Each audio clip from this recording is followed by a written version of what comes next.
Hi everybody, I'm Claire from Van Isle Labradoodles, and this is part 8 in Puppies 1, 2, 3. And today's episode is going to be dealing with nutrition. So we're going to talk about what your puppies have been eating, what we suggest you continue to feed your puppies, and what is important in their diet and what to look out for. We're going to do this in more than one part. So today we're going to talk about their main meals and their primary supplements and bones. And then next week we're going to talk more about treats and chews and how important those things all are and how they're all connected and work together. So your puppy will come home to you from Van Isle Doodles on a completely raw diet. Your puppy has been weaned to a raw food diet, and your puppy's parents both eat a 100% raw food diet. Now, why do we choose to feed raw? First of all, there's a lot of different information about raw food that you can find through your vet, through the internet, through friends, through pet store owners, lots of people. It's a really confusing issue. Canine nutrition is an ever-evolving and a fairly new subject. Previously, what did we do with our puppies? Well, maybe if you're as old as I am, when you grew up, your puppy got some scraps from the table and some kibble, and nobody thought anything really about whether they had any specific nutritional needs or not. And then as time went on, kibble became more and more refined, and there became different types, and we moved into different stages. So there was a senior formula, a puppy formula, and then we went from kibble food to a raw food to dehydrated food, all sorts of varieties. And as we've done that, it's become quite confusing for everyone. There are no really good studies that show us what is and isn't better for our dogs scientifically. All of it is anecdotal. So I can tell you what my experiences are with feeding dogs raw food, and I started feeding raw food in 1981, long before anybody else really was feeding raw food. But those are just my experiences. I do not have a degree in science. I do have a certificate in canine nutrition, but I'm not a scientist. When vets go to school, nutrition is not a subject that's covered for them. So the nutrition knowledge they have comes from the suppliers of the kibble that they sell in their vet practice.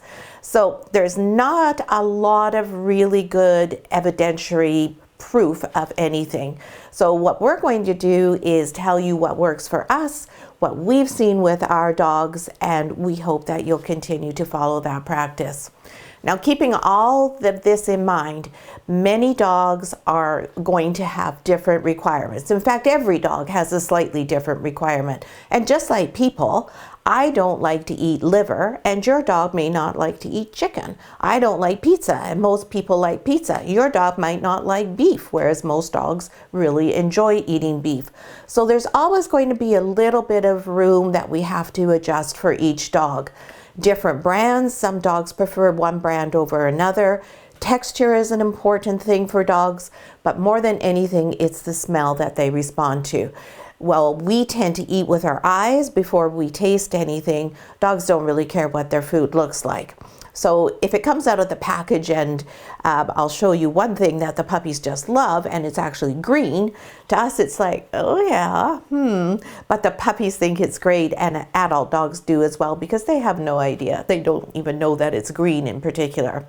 We're also going to talk about supplements. Now, many times people will tell you if your dog's diet is balanced and whole, you don't need to add supplements. Same as what people generally say for humans. True enough, but the supplements will enhance your dog's life.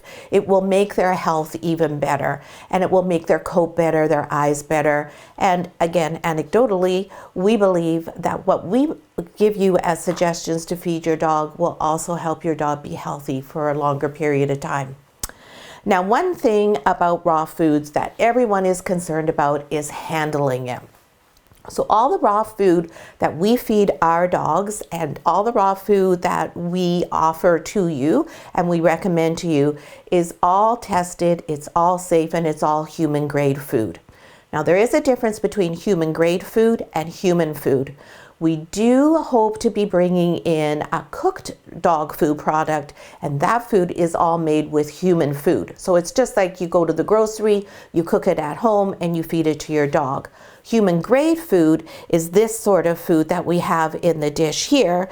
It's ranging from this type of puck type of food through to the food that is frozen in the different packages. And it's all ground up, and it contains organs, and it contains bone and various other things that is not in human food. But the food is all inspected by the federal government from Canada. It's all been tested and made sure that there's no salmonella, listeria, or E. coli, and it is generally organic, not always, and we'll talk about that in a minute. Now, the food that we recommend for all the dogs as well also has vegetables and generally fruits and other things blended into it as well. So that way your dog is getting everything they need. Everything's already been balanced by the manufacturer, so you know that what is in the food is the proper percentages for each thing. So let's start right now by talking about what your puppy from Van Isle Labradoodles has been eating. And I have here in the dish all the different things that your puppy has been eating. So this first product here is a little disc. Now this is lamb, and it also has vegetables in it, and it has fruits in it. So it has bok choy, spinach, broccoli, carrots. Those are the vegetables that are in it. And it also has blueberries in it for the fruit.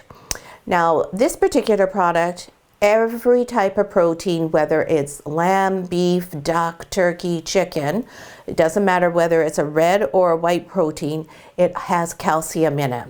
Now, that's a big differentiator from all of the other raw foods, and we'll just explain that in a bit. The calcium that is in this lamb product is eggshell calcium. Eggshell calcium is a great source of calcium for your dog. It is one of the most bioavailable forms of calcium. And for puppies, not just Labradoodle puppies, all puppies, but it is extremely important that they have extra calcium and an extra amount of food as they're growing. Calcium, of course, is the basis for all of their bones and their muscles developing properly. So when you are feeding this product, for example, which is BCR, and this one here, this is a 1 pound package, and this happens to be beef, and it contains beef, and it contains organs, and it contains vegetables and fruit, the same selection of vegetables and fruit essentially. But there is no bone in this product, so there is no calcium in this. So that's an important distinction. Most companies in their red proteins, which would be lamb, pork, and beef, you will not have the bones. And the reason for that is because those animals are larger, and so it is pretty difficult to grind the bones up. So in the little puck ones that I showed you, it has calcium because it has eggshell calcium. It doesn't have the calcium from the actual bones of the animal. And then finally, this is another way that the food comes, and this is the green product I was telling you about. It's a little bit frosty. You can see that it's not really the most appetizing color if you're a person, but what this is organic wild-caught salmon with vegetables, and it is a special blend of vegetables that are called yeast buster vegetables. And the vegetables in this is green leaf lettuce, bok choy, kale, parsley, and it also has marine phytoplankton. So now why would you have a yeast buster blend of vegetables? Well, most dogs, if they have problems, it's going to be ear infections, they chew on their feet, they get itchy, and sometimes they scoot their butt or they lick under their tail a lot. Those are usually the biggest concerns that people have with their dogs and skin issues. Those are all from a buildup of yeast in the dog system. Now, if you feed a kibble, your dog will have a really high level of yeast. And dogs who are fed a kibble diet, in our experience, tend to run into these problems more frequently. So the yeast buster blend of vegetables, which is included with this salmon, is designed to combat that issue. Now, we also offer the yeast buster blend of vegetables separately, so it can be added to any protein for dogs who tend to run into these problems more frequently than others. So Peanut, for example, our girl who is a little bit older and spayed now, she used to have a reoccurring ear infection. It would happen fairly regularly. So we added the yeast buster vegetables to her diet. No matter what she was eating, she gets 2 tablespoons a day with her meals, and we haven't had any ear infections since. We have several dogs with various sensitivity and concerns who live with puppies from Van Isle Labradoodles, and so their families contact me and say, hey, what can we do about this dog's problem? Some of these dogs are Labradoodles, just not Labradoodles that we bred. And usually it's the same thing. They're chewing at their feet, they're scratching excessively, they're scooting their butt, and they tend to have recurring ear infections. So far, we have offered the Yeast Buster blend along with some other types of protein selections that I've laid out for them. And I'm happy to say that all of them are doing really well and the issues have cleared up. So what you put into your dog really impacts how your dog feels, their energy level, and their overall health. Now, some people are concerned about handling raw food. You don't handle it any differently than you handle food when you're cooking yourself. So when you're making chicken for dinner, you're chopping it up on your chopping board. You wash that off with warm soapy water before you go on and chop up your vegetables. After you've handled raw meat, you wash your hands before you put them in your mouth. Exactly the same with the dogs.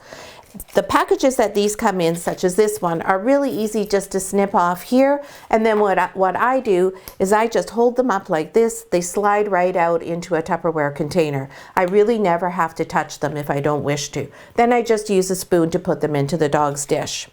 These ones here, the top just zips off here. It pulls back. I can spoon it out easily, put it in the dish, and then put the top back on. Again, I don't ever have to actually touch the food. These ones here come in a large package, and these I do touch because I take them out of the package. But that's it. Those are the only ones I touch. These I really like for the smaller dogs and for the puppies because these are just 57 grams, so it's really easy to have a nice small amount for your puppy. This here is a 1 pound package of food, and so if you're feeding a 30-pound dog, this is going to last you pretty much more than 1 day. So for Ripple, who's 20 pounds, this lasts her for pretty much 2 days. Now, my dogs are open, and so they're having puppies, they're breeding dogs. That means they are considered to be working dogs. So they have a much higher energy requirement and a much higher food requirement than your average adult dog. For puppies, it's the same. What you want to do for the first 6 months is to be feeding your puppy approximately 5 to 8% of their body weight. Now again, there's a good range in there between 5 and 8%. And the reason for that is because just like you and I, some puppies have a faster metabolism than others. Some puppies are far more active. Your lifestyle may be more active. So you need to start at the 5% range, see how your puppy is doing. Now, everybody worries about their puppy not eating enough. Everybody thinks their puppy should be eating a huge amount of food. If your puppy, when you take your puppy home, eats one of these 3 times a day, that's good. Now, your puppy is the best guide. Labradoodles are notorious for being very fussy eaters, and Labradoodles do not have a strong food drive. They have that from the poodle side of their ancient background and not the lab side. So sometimes you'll find your dog will go, nah, I don't want to eat that. They ate it for their previous meal and just gobbled it up with so much enthusiasm, and you're like, what's the difference? If they don't want to eat it, they don't want to eat it. Take it, put it back in the fridge, and that's what you feed them the next time. Dogs, if they were not being managed by people, would not eat every day. They're hunting, they're going out to find something to eat, and there's many days they don't find something. Or they may be at the bottom of the hierarchy in their group, and they may just get a little bit of scrap here and there. So don't be surprised if your dog chooses not to eat a meal, or maybe not even for an entire day. It's totally fine. Unless your dog refuses to eat all meals for 3 consecutive days, there is absolutely nothing to worry about. Now, if you're getting a dog who's being picky, so yesterday this was just like, oh wow, I love it, and today it's, I'm not going to eat that, and you have 10 pounds in your freezer, What I suggest you do is you just withhold food. Now, if this is a puppy, you don't want to withhold food too long. But for a puppy, you can easily withhold food for 2 meals. And by that I mean no treats, no chews, nothing. Just water for 2 meals. Then offer it again. Pretty much always your puppy's going to be really thinking that that's a great food. Sometimes they just need a little reset, and sometimes they just need a break, and their systems just need to clear themselves out. So don't be upset, don't be worried, and don't be concerned. Let your puppy guide you. If your puppy eats everything in the dish really quickly and is looking at you expectantly, offer them a bit more. If they gobble that up too, offer them another little bit more. Not more than 8% of their body weight in a day, because then you've got a little piggy. But just keep doing it until you can go, okay, that's when they're full. They'll tell you. They'll let you know that they're full. Then you'll know, okay, that's the amount. Now, sometimes some dogs eat a very large amount for breakfast. Oftentimes they don't really want anything at lunch, and then they'll eat a slightly less amount at dinner. Not all of them, that could be mixed up in any order, but that tends to be the order they go in. That's fine. Just make sure you note that and then give them a little bit more at breakfast. You can skip lunch if they aren't interested in lunch as soon as they've turned 3 months old. We prefer that you would feed them 3 times a day until they're 6 months and make the appropriate adjustment in the quantity so that they are hungry at lunch. But if they're really not interested in eating that midday meal, just cut it out and take that amount and put it into the breakfast and the dinner. Now, the other thing that is really handy to have is this product. This is a Dehydrated Raw Diet, and it's made by a Canadian company in Winnipeg, and this is called Smack. This product is different from other dehydrated foods in that the source of all of the foods is from Canada. And again, this has fruits and vegetables as well as the protein in it. It is, all of these things have no grains and very low carbohydrates in them. The carbohydrate only comes from the vegetable source, primarily the carrots, the sweet potatoes that might be in there. There's no peas and no lentils in any of these foods. So this dehydrated raw is different because it's dehydrated at an extraordinarily low heat. If you buy dehydrated raw food from other companies, most of which are American, they will be dehydrating it at a very high heat. That is exactly the same thing as making kibble, and that is one of the primary reasons why kibble has so little bioavailability and is not good for your dogs. Highly processed, the heat kills all the nutrients. All your dog is getting is a bunch of filler and no real benefit out of the food. So that's why we recommend Smack and only Smack. And we offer this in a variety of flavors, in a chicken, a pork, and a salmon. So fish is an important thing to include in your dog's diet. You don't have to feed the fish as often as you feed the other proteins. Generally speaking, I tend to offer my dogs 1 day of fish protein per day. Now, there's another way to get fish into your dog's diet, which we're going to talk about next week, which is through different treats that we have. It's a really easy way to have the fish available for them. But this Smack in the salmon is great. Now, this is super convenient if you're traveling. So if you're going to a hotel, you obviously aren't going to have a freezer to keep your supply of raw dog food in.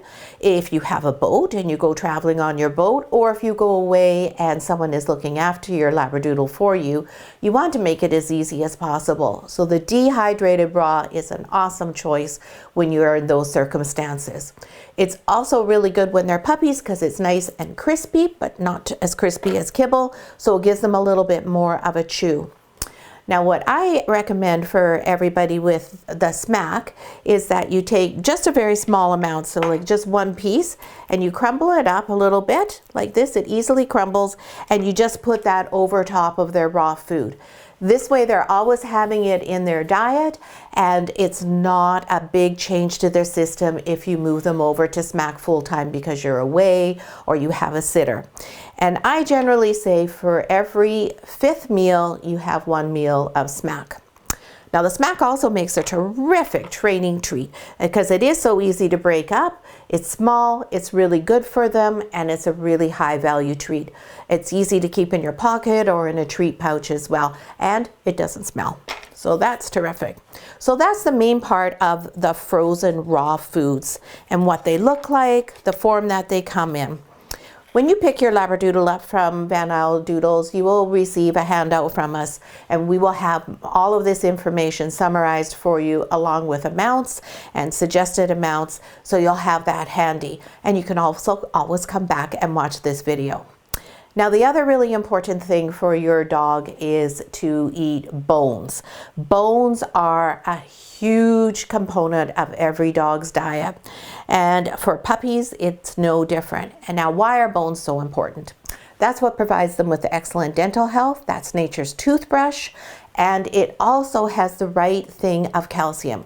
Eggshell calcium is great. It's a really good way to add calcium to your dog's diet. However, what you also need is vitamin D, magnesium, and phosphorus. And that's what all occurs naturally in bones. Now, many people are worried about bones. They have been told horror stories about dogs and bones, from them poking them and from impaction issues. And really, dogs can eat chicken bones? Everyone's always so surprised. Dogs can eat any type of bone provided it is raw. It's really important they never eat any type of bone that's cooked. That's what splinters. That's what can pierce their organs and their stomach lining and cause internal bleeding. Now, dogs on a raw diet have their body in a natural pH balance, and dogs' pH balance internally is extremely acidic.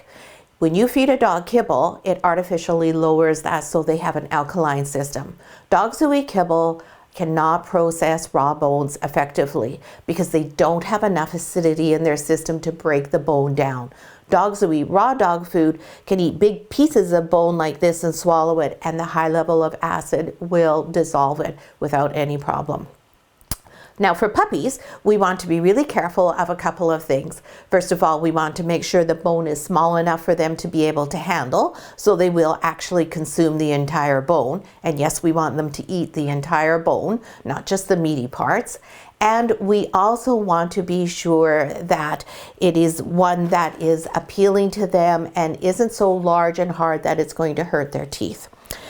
The other bonus with bones for puppies is they are a great teething agent, and bones provide huge psychological satisfaction to dogs as well. The crunching, the whole process of eating a bone is much more natural for them than any of the raw food because it's quite blended and is a little bit softer. Normally they would eat an animal whole and they would just eat the meat off the bone. So here is a chicken wing tip. These are particularly great for young puppies. They are nice and small. They're really easy for them to handle. They're really easy for them to chew through. Chicken is an excellent bone source for puppies because the bones are soft. See, this is frozen solid, but I can still move it a bit because the bones are quite soft in a chicken. So chicken wing tips are terrific. So have chicken wings for dinner for your family. Cut the tips off. There you go. You've got something for your puppy. The other thing that's really excellent is little mini pork rib bones. That's what this is. This is a pork rib that's been sawn. And this is big enough for a puppy to get through, although they're probably going to take more than a day to get through this whole bone. It's got lots of nice meat on it as well. So if you gave your puppy something like this and a little bit of smack, that's a meal. This is a meal replacement. You want to be sure when you're feeding meaty bones that you take that into account as part of their entire day's nutrition, and don't expect them to then also eat their full day's supply of raw frozen food. Bones are a great meal to have. So about 20% of your dog's meals and nutritional requirements should come from raw bones. Another one that the puppies are eating now is a bone like this. Now this is a bit bigger. This takes them a little bit longer to get through, and this is a neck bone.